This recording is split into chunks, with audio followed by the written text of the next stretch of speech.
Hello, everyone, and welcome to today's webinar, CTV in the B2B Funnel, How to Drive Demand with Streaming Ads, produced by Marketing Profs and sponsored by StackAdapt. I'm Jeffrey Thomas, and I'll be your moderator for today's event. Before we begin, a few updates and housekeeping notes. If you experience any audio or visual problems, please try to refresh the page or log out of the webinar and log back in. If you're on Wi-Fi or have multiple applications open, it could impact your viewing experience. So when in doubt, close it out. Check out the right-hand side panel for some fun engagement options today. You can use the chat to connect with fellow marketers, and you can reply and send reactions to other comments by hovering over them. Please use the Q&A tab to submit questions for our speakers. In there, you can also upvote your favorite questions. And as soon as the presentation is done, we'll get to as many questions as we can, and we'll start with the most popular. There's a PDF of today's deck available to download in the Resources tab. It looks like 2 sheets of paper. And if you look at the bottom of your screen, you'll see an emoji button. Feel free to share your reactions throughout today's presentation. I'd like to take a minute to thank StackAdapt for sponsoring today's broadcast. StackAdapt is a leading multi-channel programmatic ad platform where cutting-edge machine learning meets a superior user experience.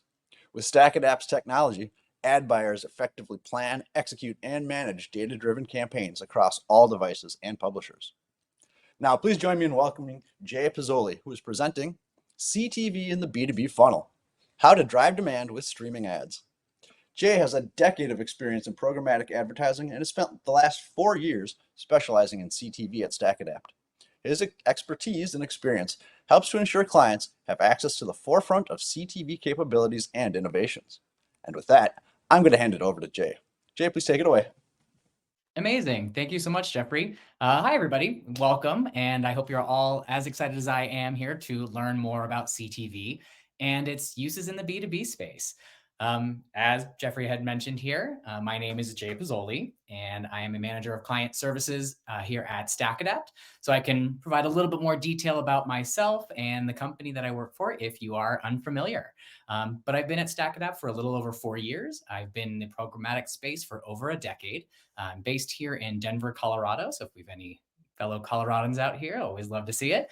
I manage a team mostly of senior account managers and predominantly in the central US region. I've had my fair share of a lot of experience with multiple different verticals, just really running kind of non-vertical specific. However, B2B definitely tends to be a pretty big focus for our team. So really want to expand on that for everybody and provide a couple tips and tricks and things that I have learned throughout my years of experience.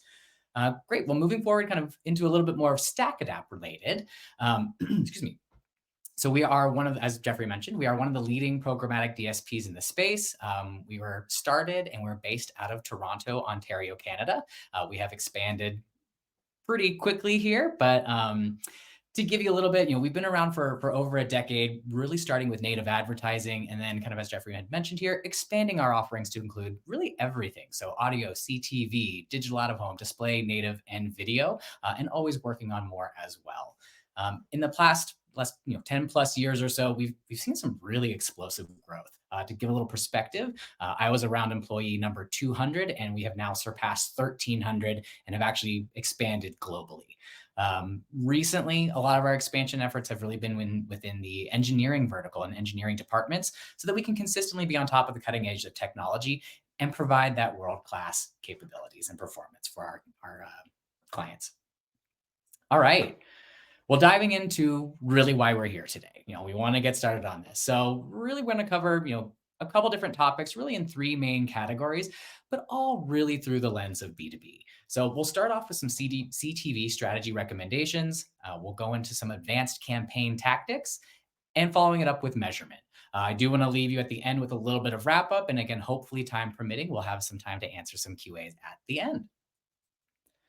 All right. Well, this is just a kind of fun marketing statistic that I like to be able to provide to clients and to share. So really what we're looking at, like CTV is still increasing in usage year over year. It truly is a great and impactful place for you to be able to start those marketing efforts.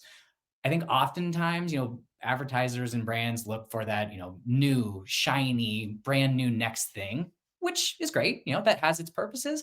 However, CTV is really proving itself to be highly valuable and a true mainstay within our vertical, and especially within B2B. A lot of these campaigns that we're running typically are going to involve CTV as well as some other things as well. So we really want to focus on that portion for you here today. Awesome. So strategy recommendations.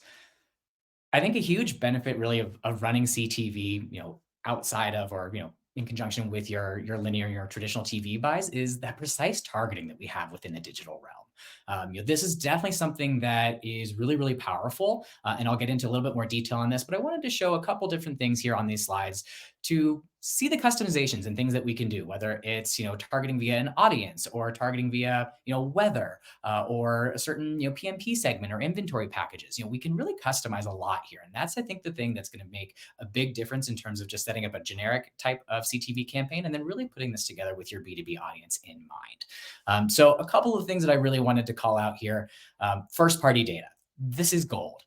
We have a bunch of, StackAdapt luckily has a bunch of integrations: HubSpot, Experience, Snowflake, LiveRamp, to name a few. But this is the data that you have. You're collecting data on your own customers. They're typically volunteering this type of data. So you can kind of branch them and segment them into certain types of audience types, but use that to your advantage. Things are just getting more restrictive with privacy. So the more you have this type of data and the more first party kind of information that you have, the better that we're going to be able to use that. Following up with that, ABM targeting. I'm going to mention this numerous times during this webinar here, but it's called account-based marketing. Really what you're doing here is you're sourcing audiences based off of company domains or firmographics. So things like Fortune 500 companies, Fortune 1000s, the company's revenue, even seniority levels or things of that nature within those companies. You can really refine. But taking that and grabbing that audience and just running your CTV placements against that audience. I really can't stress this enough. ABM is one of the leading things and leading tools that we have at our disposal for ABM. We'll get into this a little bit more in depth later on. There's a couple more slides on it, but definitely something that I want to really hammer home to everybody. Another one that's going to be really important is CTV retargeting. This is, again, going to be something I'll mention throughout this webinar. But really, you want to retarget based off of how much of an asset your viewer has watched.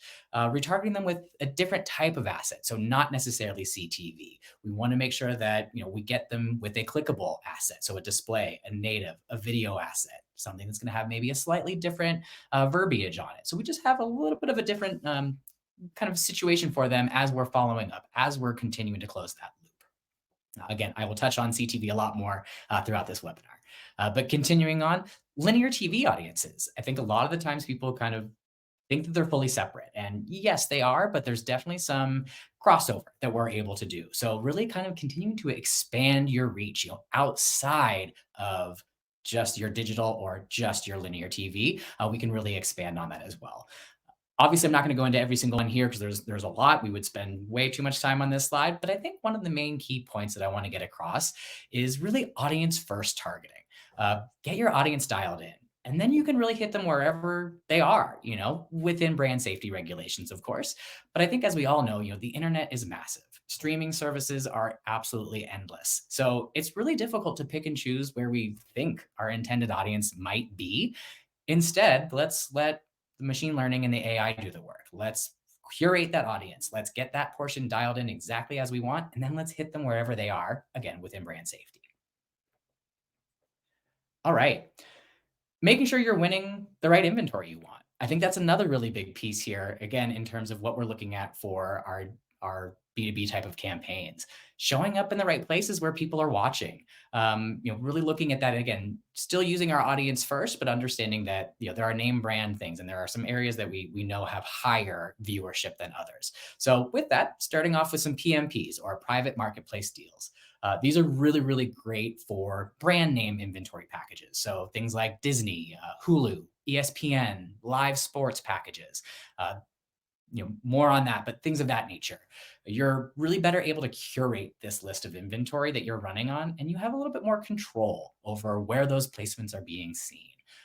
Run a network or kind of more of your generic type of placements is still really valuable. It's still great, and it's still really valuable, name brand type of inventory.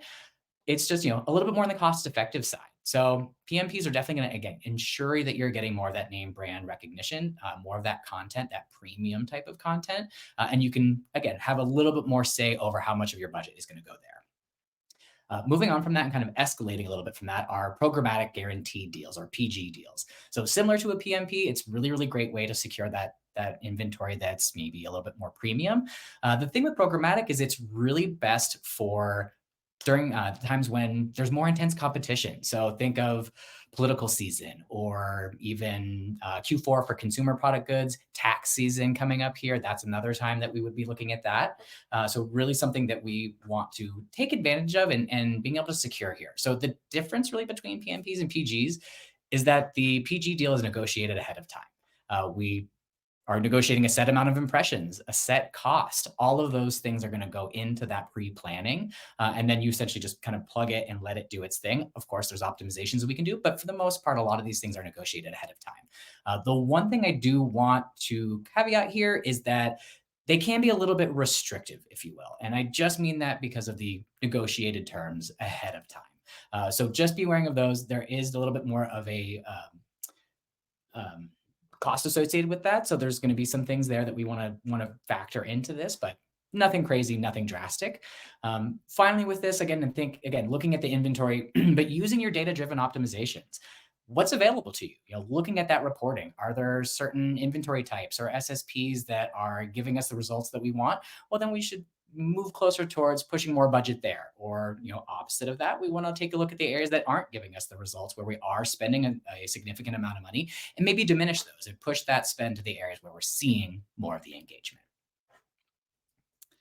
Cool. All right. Well, as we continue, forecasting is one of the next areas that I really wanted to talk about. So we can kind of put our strategy together. We can test all of these pieces. We can, put what we think is going to be best.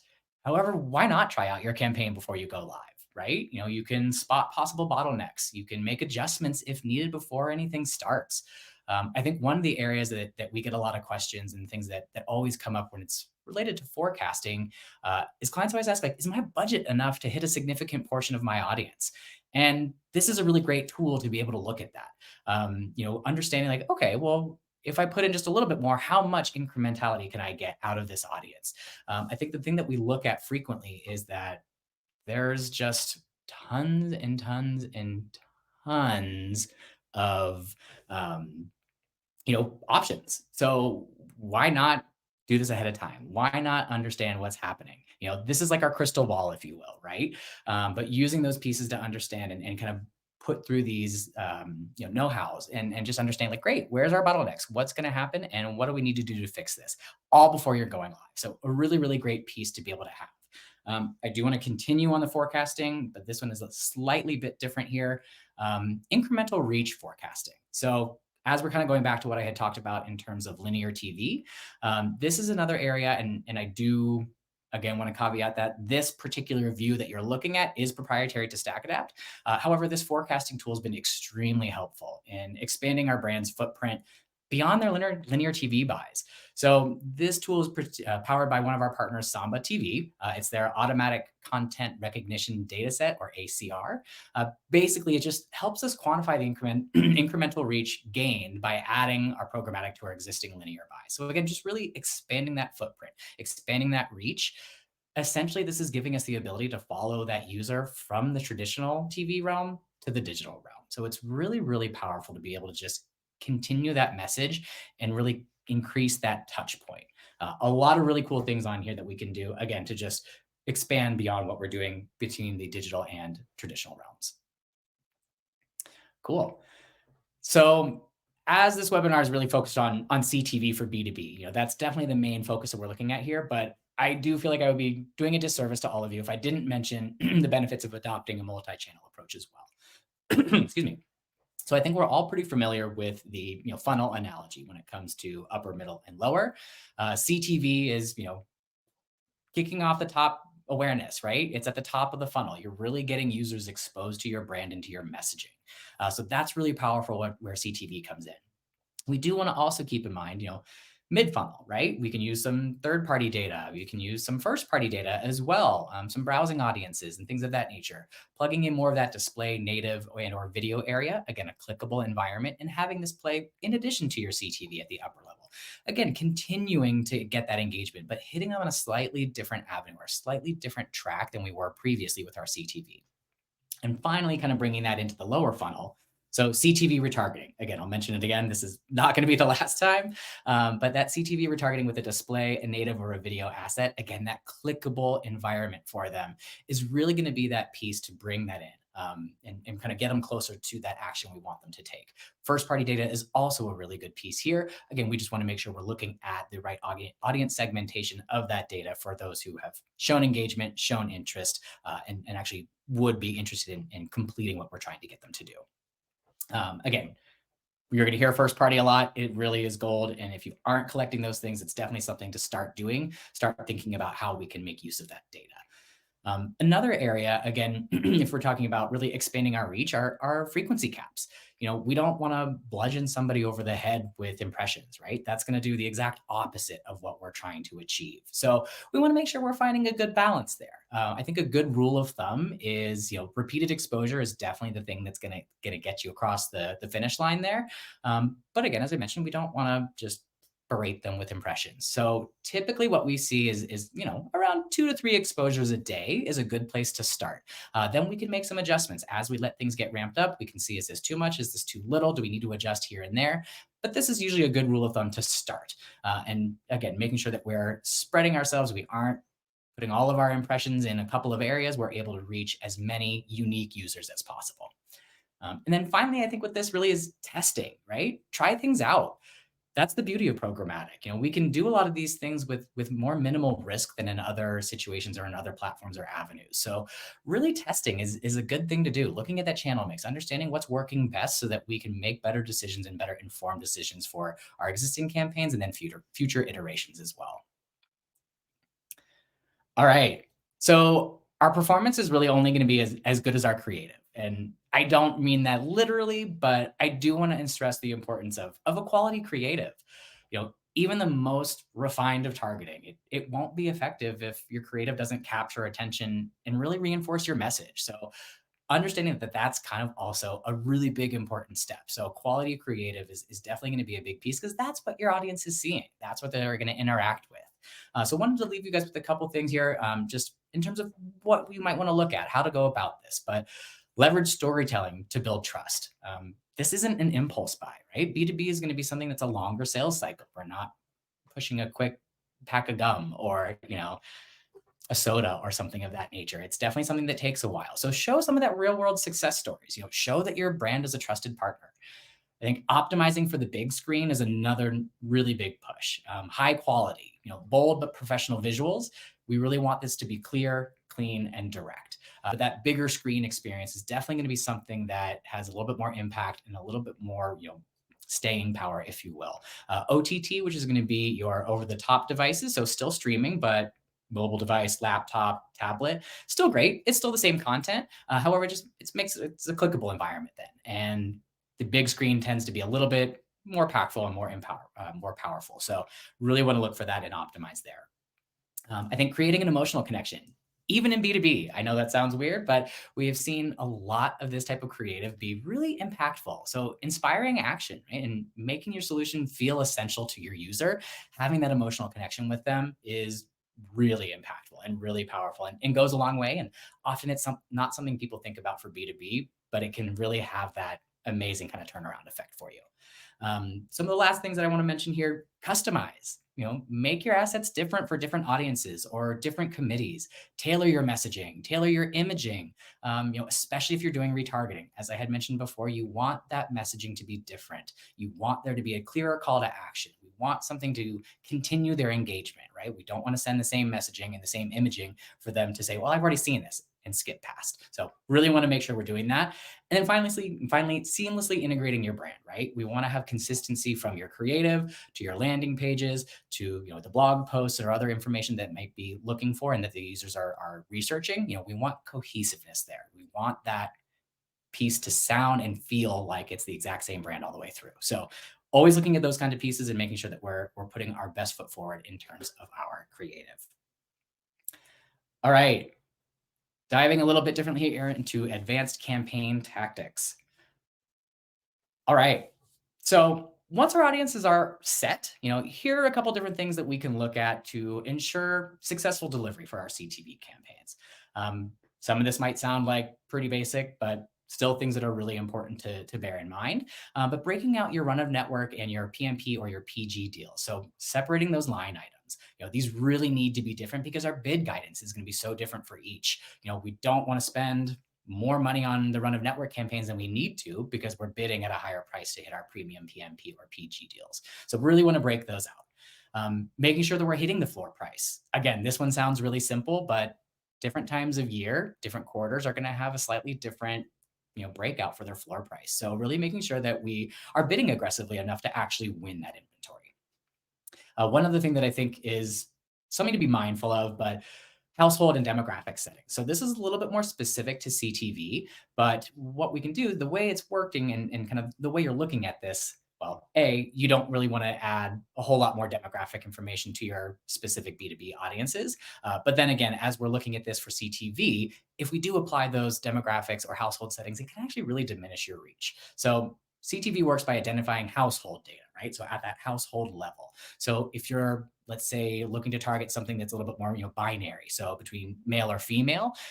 let's say you deselect one of them, well, it's going to scour all the households. And if any of those households have, let's say, a male in it, and you were looking to target female users, it's going to clear out everything. So it doesn't necessarily specify between specific users within the household. It's just going to look at it from a household or household perspective in general. So be careful of those, as that can be very, very limiting. Percentile targeting. So again, this is the retargeting portion. I'm sure you're sick of me hearing it, but it is worth repeating. CTV alone is not the driver of conversions, right? So we want to close that loop. We want to get our top of the funnel, but also do the lower portion too. So again, really using that retargeting with display, native, or video assets. And we can do that percentile retargeting. So someone who's watched X percentile and above of your asset, we're able to grab those into an audience and retarget them later. Last thing, again, I've mentioned it already as well, but testing. Try things out, try different ad lengths, try a 15-second or a 30-second, again, different messaging, different imagery. This is really just to help better inform us for our decisions for these campaigns and for future. So try it out. There's really no harm to be done. It just helps us to better understand what is going to be the thing that moves the needle for us. Awesome. All right, so getting back into ABM, I know I was going to mention this again here, so definitely want to cover that portion, but account-based marketing, it's a must for B2B. So it allows us to get so much more detailed and compared to using other more traditional like third-party audiences. So again, using company domains like Nike.com as an example, or some of those other firmographics, really able to curate as niche or as broad of an audience as we want. It allows for hyper customizations. Targeting efforts are really dialed in at this point. Our messaging and our creative and our overall strategy are really going to better match up because we know who is in this audience. We know who we're going after. I've had numerous teams leverage this tool to great success. They've really been able to pinpoint which companies and then which seniority level at those companies are interacting with our assets and or completing that conversion we wanted them to do. So it's a pretty granular amount of reporting that we're going to see, and I'll kind of dive into that a little bit here. But you can think of ABM as an audience, right? You can use this for any type of channel. So really, really powerful for CTV. Again, going after that user and being able to kickstart your marketing efforts, really kind of blasting that brand awareness to your intended audience and then following them down that funnel. I do want to mention this is primarily North America and EMEA. Definitely a little bit more robust in North America, but still applicable in other parts of the world as well. Awesome. I swear this is going to be one of the last ones I say CTV retargeting, but closing the loop again here. I know we've gone over this a couple of times. I know that there's, a lot of things going on here, but really just want to push the importance of CTV retargeting. So, following up and really completing your CTV retargeting and completing those ads is really, really important. Again, that repeated exposure is what works. Having that slightly different message is really, really powerful and important. I'm not going to spend too much time here because I feel like I've really hammered it home. But again, always our recommendation to include CTV retargeting and always a recommendation to have a slightly different messaging there. Awesome. So still kind of in the vein of retargeting, again, kind of getting back to that linear. So I'm sure you're noticing some themes and some trends here. But with this, again, like it's really powerful to expand and get outside of what we're doing here. There's still a ton of linear buys being executed. So if we can tap into some of those audiences, we should. Again, this is powered by one of our partners, Samba TV. But really what we're able to do is, kind of tap into some of these audiences that they can pull off the shelf, that are going to be then able to run on programmatic channels. So maximizing your reach beyond linear. You can use the suppression of these audiences to go after only cord cutters, so people that are only dialed into streaming services, or even competitive, like somebody who's been watching a competitor's ad. We can dial into that stuff as well. So some of that competitor conquesting also. So a lot of things that we can do with a lot of different partners. And again, really expanding our reach outside of just what we know as our digital. All right. With this, so little pivot. Most of what we've talked about previously is kind of getting your campaign set up. How do we think about this? How do we forecast? I want to talk a little bit also about what happens when we actually have them live. What do we do when they're in the platform and they're running? So some of the things that we have here, just again, we want to get these campaigns ramped up and mature. We want to give them some time. So I always recommend at least a week or so before making any major adjustments. Once we get to that point, we can do a little bit of a deeper dive every 2 or 3 days to make those optimizations. Again, CTV is primarily awareness focused. So some of the main issues that we're looking at are going to be underpacing. So if we are seeing that, what do? You adjust your bids. Are we hitting that floor price? Can we expand on our geo? Are we running only on zip codes? CTV tends to run best on like a town or city, state, or nationwide type of targeting. If we can avoid zip codes, it tends to be better, just is naturally limiting for CTV. Can we expand our inventory? Can we add in run of network if we're just doing PMPs or PG deals? Are we able to expand on our audience or bring in a couple new segments, especially if it's more B2B related or a little bit more niche?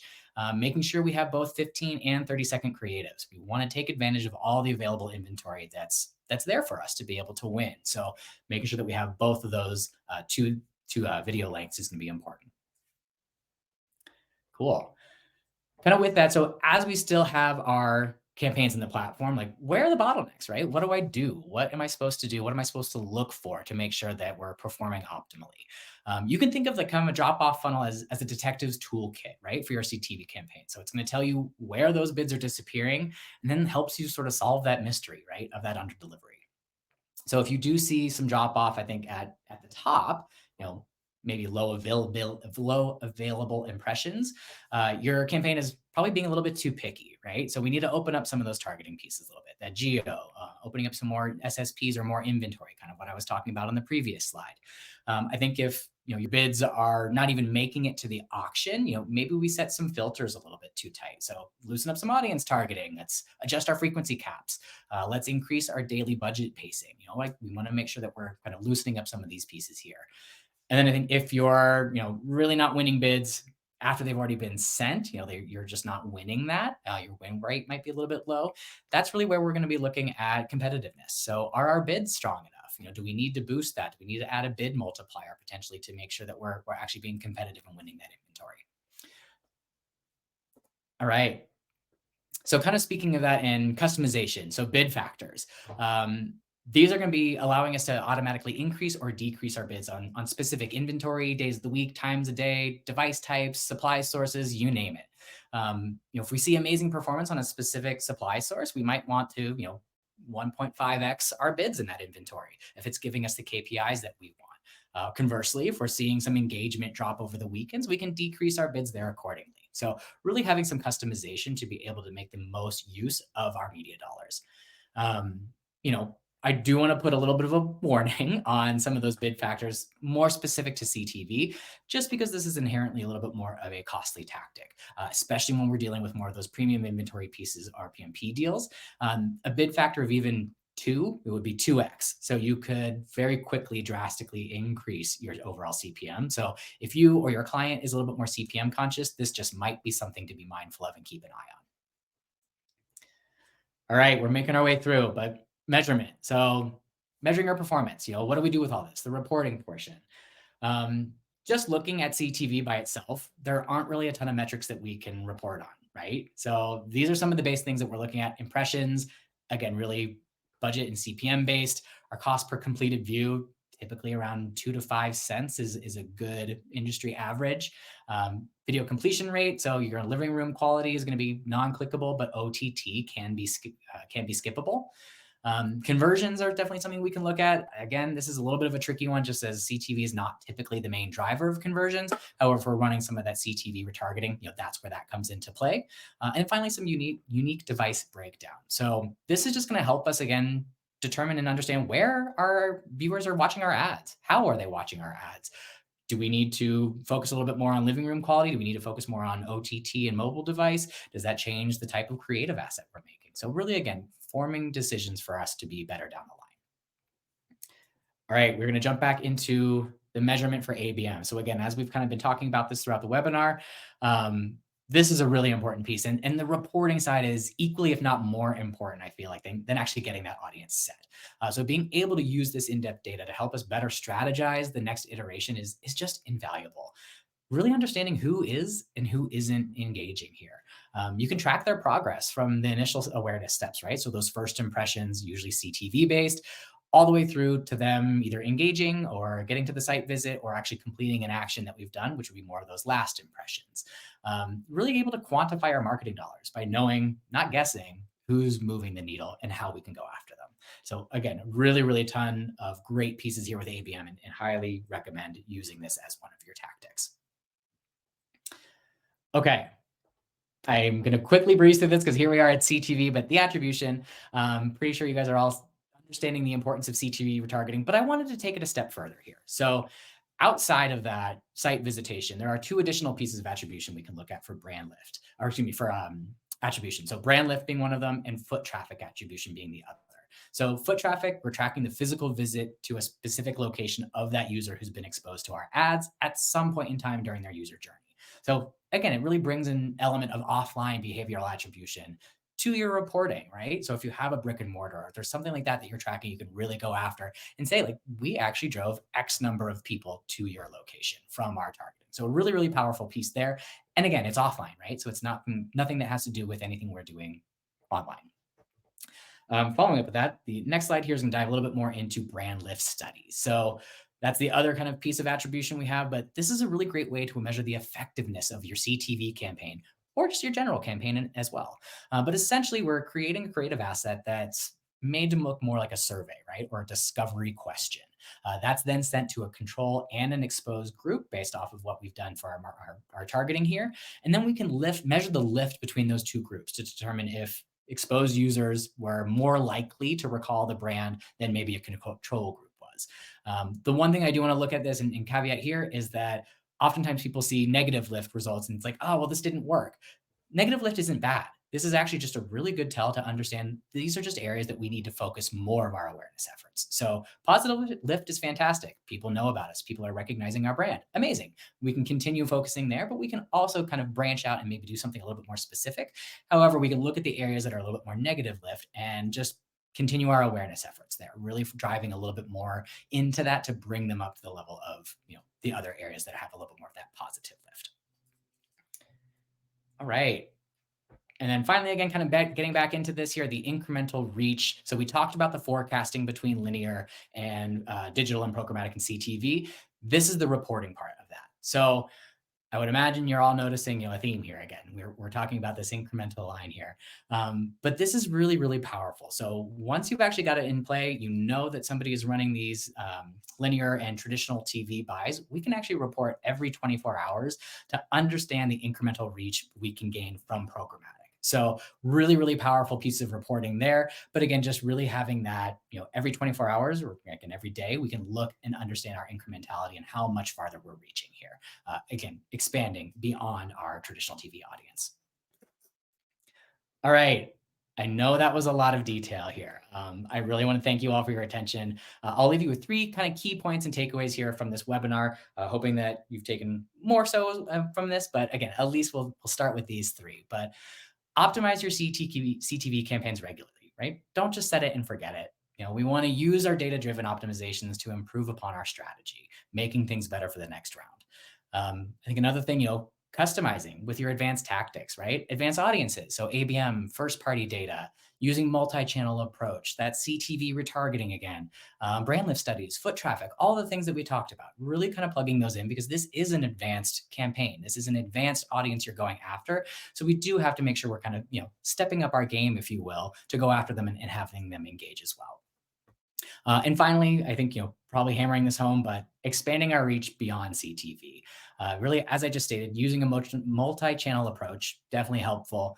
Going after that B2B audience, you want to influence your intended audience as much as we can off numerous avenues. So really kind of just extending that reach and extending that beyond CTV into the other avenues that we can do programmatically is always something that we would highly recommend. So again, thank you all. Super, super appreciate your attention. I really, really had a great time getting to explain a lot of this to you. I hope it was valuable. If you do have questions, of course, you can feel free to follow up and want to make sure that we cover some of these questions. But again, thank you again. Appreciate it. And I can turn it back over to Jeffrey and we can kind of get into some of the Q&A. Great, Jake. That was great. Appreciate it. It was very interesting. Would you say retargeting is important? It might be, Okay. Also, I apologize. I'm Italian. I talk with my hands, so sorry if that's been going on That's this all whole good. time. Yeah, we have a few questions here. If anyone else has a question, please drop it into the Q&A tab. First one on the list, it says, I work in a heavy industrial vertical, my mistake. What results can I expect to get from CTV ads, and would live sports work well for like a... Yeah, potentially. I think it depends. Again, what type of industry is that? What type, who are we going after? Knowing our audience, understanding what that looks like. Again, I think using that audience first targeting is great. Building that piece up so that we know who we're going after, and then kind of letting the machines and letting the AI do their job and do what they do best. So kind of letting that go. I do think live sports is a good one. That's a really large viewership. So whether that's in your specific vertical or not, like that's a really big area to go after a lot of people. So typically you're going to find a lot of viewership in that area, a lot of engagement. So we see a lot of success with live sports. Again, kind of more of that premium content. Again, as I mentioned, like Disney, Hulu's, the live sports, the ESPNs, those are great. In terms of what you can expect, if we're just running CTV, our main thing is going to be awareness, right? So let's try to go after as many unique users as we possibly can. Let's just try to expand and get as much impression share as we can, looking at our video completion rates and things of that nature. Again, making sure that people are engaging and they're actually seeing what we're doing. Those are kind of things that I would expect. Again, adding that second layer, retargeting again, then we could look at more of that conversion detail. Then we can look at more of that engagement or site visitation, things of that nature. So it really depends on how you're using it, but I do think that this would be beneficial and happy to chat if you have further questions. All right. Another question is, could you elaborate on the use of first-party data for precise targeting in CTV? Yeah, absolutely. So first-party data is going to be data you're collecting yourself, right? Or that the brand is collecting themselves. So however they're getting that, typically what I have seen, at least in my experience, is, having an understanding of how you then separate that data, right? How do we organize those audiences and that data that we've collected into, these are users that are very, very interested in what we're putting, this product that we're putting together. These users expressed some interest, but, really didn't gain that much. They signed up for our newsletter. Like that was it. And then maybe these ones have said like, I don't want to be part of this. Please, opt me out. That we can use to then determine, okay, how do we use those audiences, right? The people who we want to opt out, clearly we're going to suppress those. We don't want to go after that. We don't want to give them that experience if they've expressly said no already. The ones that maybe have some interest, okay, maybe not. Maybe this little kind of peaked a little bit, but we can then maybe put them kind of in the middle funnel, right? That way we can go after them with a couple different tactics. We can really try to drum up more of that engagement, providing them a little bit more detail of what can be done, sending them to blog posts, sending them to, certain areas that might be more educational in terms of landing pages or websites. Those things are really helpful to drum up that awareness, to get them excited and get them to that next level. And then finally, kind of that third level here are the ones that really expressed interest. That's where you go after the ones that's like your low hanging fruit, right? So there, maybe you have a very specific display asset or something that's clickable that's going to drive them, again, right to the doorstep of where we want them to go, what we want them to do. And not only that, but that creative is going to tell them what we want them to do, right? We want to lead them there. We don't want them to be like, well, I'm here now. What do I do? Right? So that's kind of how you can look at it. Obviously, every single brand, every single agency is going to break out those audience pieces in that first party data multiple different ways. So it really just depends on how you're looking at it and how you actually have those broken out. Interesting. All right. Next question is, in StackAdapt, can you compare reach of an ABM audience from display to CTV for incremental reach? Yeah. So in our forecasting tool, absolutely. So basically, we can do that within the platform. You can kind of plug in all those details. As long as you have your audience set up and it's populated and ready to go in the platform, you can quite literally plug that into anything that you would want, populate your forecast, and then measure the two if you would like. You can look at them in conjunction. You could look at them like, all right, if I just ran one of these pieces, what does that look like and what does that get me? So a lot of things that you can do with the forecasting tool. It's really robust. Not only does it just tell you like, hey, you're probably not going to hit much of your audience. It'll tell you, are you going to spend in full? It's going to tell you your estimated CPM ranges. What does this look like in terms of incrementality? It's literally gives you so much detail that it's just a really, really fantastic place for you to test, right? Try these things out, do them where there's no risk. You'll really quickly know like, oh, well, that's not going to work. I have to change something here. But that kind of stuff is really, really powerful. But again, you can really play them like one against the next. So you can do a CTV one, you can do a display, you can do one that's more native or video or what have you, and then look at that holistically together or separate. Cool. Another question, what are some advanced audience suppression strategies that would work well for B2B campaigns? Yeah.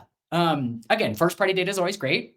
Depending on what that audience looks like and kind of who makes up that demographic, you can suppress them. Again, people who've opted out, people who've already maybe purchased the product that you're trying to sell, something like that. You don't want to target them again unless it's like, all right, 2 years later, we have an updated product, then we bring them back in for our promo, things of that nature. I think that there's a lot of segmentation that we can do. It just really depends on how you're wanting to use it and really what your end goal is, for your marketing efforts and what your KPIs are. So it really is kind of endless. I know that's not necessarily the greatest answer that you wanted to hear, but it just depends on what you're looking to do and kind of what you have access to. You can break out your ABM audiences. We only want to target Fortune 1000s. Well, great. Well, then build a Fortune 500 and exclude that. You only want to target C-suite VPs and decision makers. Okay, well, great. You can block out everything underneath that so that you're only going for that one. Again, we just want to understand how we're like really dialing into our audience and make sure that we're not wasting our media dollars. Yeah, wow. Cool. And last question is, how do you decide between programmatic guaranteed and private marketplace deals for CTV inventory? Great question. This is they seem very similar, right? So I think if you are okay with things being pre-negotiated, I think you're okay with things being rigid. A lot of the times with a programmatic guaranteed deal, it's best used like, again, as I said, like during Q4 or during a time where it's really highly competitive. Tax season, oftentimes for financial institutes or, like TurboTax and stuff like that. If they're going to do things, they want to make sure that they're winning that inventory over somebody else. So if that's something that's going to be a little bit more in play, then you would definitely want to use that. PMPs are going to be still getting you that quality inventory. It's literally the exact same deal, if you will. You just are not guaranteed a set number of impressions at a set price. So a little bit more flexibility with the PMP versus the PG deal. Once you kind of locked and negotiated that PG deal, like you're locked in. Like you got to run it and you've got to spend in full and you can't do a whole lot with it in terms of like adjusting or changing, because a lot of those settings are done again on that publisher side. So they're much more rigid. They're still great. Again, they get you that inventory and they are guaranteeing you that inventory. Just understanding the rigidity versus the flexibility of PMP versus PG. So PMP definitely going to give you a little bit more of an open forum for you to place a little bit here, do a little bit there. PG deal, you're locked in. Okay, cool. Well, those are all the questions we have. Jay, I really want to thank you. It was a very interesting presentation. And I want to thank StackAdapt again for sponsoring today's presentation. And audience, we truly value your feedback. Please click on the link that should be popping up on your screen shortly, and it will also be posted into the chat to fill out a short survey to share your thoughts on today's session. Thanks again for joining us, everyone. Jay, great to see you. Thanks, everybody. Appreciate the time. And I can't wait to see the rest of you at our next Marketing Profs event.